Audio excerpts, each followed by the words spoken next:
Then, eto na lahat no binigay ko sa aking mga estudyante. That is for the teacher perspective. Pero ngayon, titignan natin ano ba yung itsura sa estudyante. Balik tayo kay student account. Isa lang yung klase na meron siya. So, i-click natin to. And then, yung mga gawain na binigay natin sa estudyante, lalabas na siya dito sa part ng stream.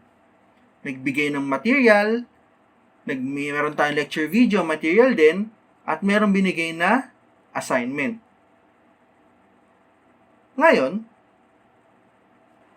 puntahan natin si classwork.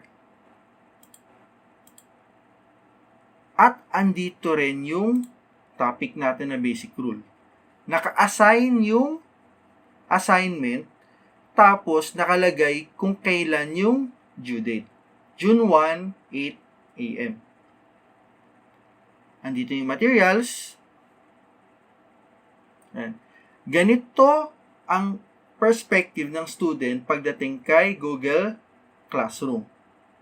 So, I will be clicking this assignment as a student. I can give a private message.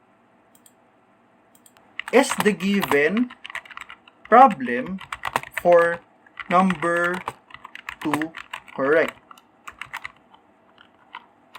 I find some typographical error in the file. Pwede kang magbigay ng private comment, then click send. Tapos, if we're already good, andito na tayo dun sa assignment. This is your work. And then, this is other create. Dito tayo pwede mag-upload nung assignment natin. There is also a discussion panel for the worksheet, for the assignment. Pwede magbigay ng comment, pwede mag-usap yung mga estudyante if there are certain things na medyo nalilito sila. Pero pwede rin naman sila mag-message sa'yo as a teacher. Then, kung tapos na sa estudyante, i-click niya si add or create, and then file, select files from device, and then, halimbawa, ito yung assignment, open, and then, upload. As it upload, naglo-loading siya. Once natapos na yung loading natin, if that is the only file, good. If there are still other files, you can still add or create. Kapag okay na, pwede ka nang mag-turn in. Meron siyang dalawang attachment, yung assignment itself, tsaka yung galing kay teacher. So, turn in. At tapos na siya. Kapag biglang naisip mo, ay teka lang, may mali, I can click unsubmit.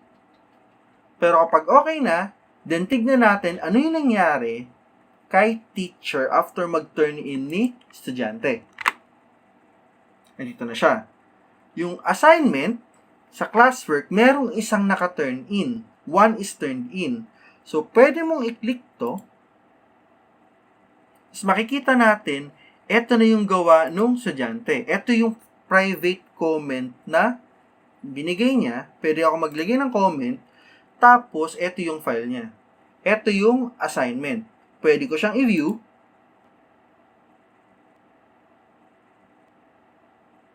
Ito si file, and then ito si assignment. So ngayon, ito yung assignment. Tapos pagka na-checkan ko na, halimbawa, tapos nakita ko na tama lahat ng sagot niya, then I can just write the grade 50 out of 50. Kapag ka okay na, I can click return. Return 50 over 50. Okay na siya. So, that is the process kung paano magbigay ng assignment, tapos sasagutin ni estudyante, magpapasa si estudyante, at paano gegradean ni teacher yung paper, yung assignment, using Google Classroom. So that's it for the assignment. Then, balik ulit tayo kay classwork. The section, classwork, and then, after all the discussion, kapag natapos na, you can create a question. It can be graded, it can be ungraded, pero for a question, for example, ilalagay ko lang na, how did you find the lesson for this week? Then, question mark. It's either short answer, pwede ring multiple choice. Pero for this type, I want short answer. Instruction, pwede maglagay. It is for basic calculus, all students, and then, since this is just for checking, for reflection, kung ano yung natutunan nila, I can just put it as ungraded, and then, no due date. And then for topic, still, that is for basic rules of differentiation. Then, I can ask it to my students. And then after asking, balikan natin si student account. Balik tayo kay stream. Andito na si question. Pwede akong maglagay ng answer. Type your answer.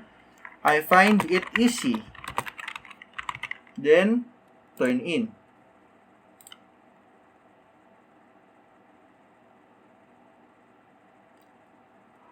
Ayan. So, pwede nilang makita yung sagot ng kanilang classmates dito sa part na to. And then, ito yung sarili nilang sagot. This can be used for reflection. This can also be used for collaboration. Kung maglalagay kayo ng question or maglalagay kayo ng mga bagay or discussion na magpo-promote ng collaboration sa inyong mga estudyante. Then, tignan natin tong tab ng grades.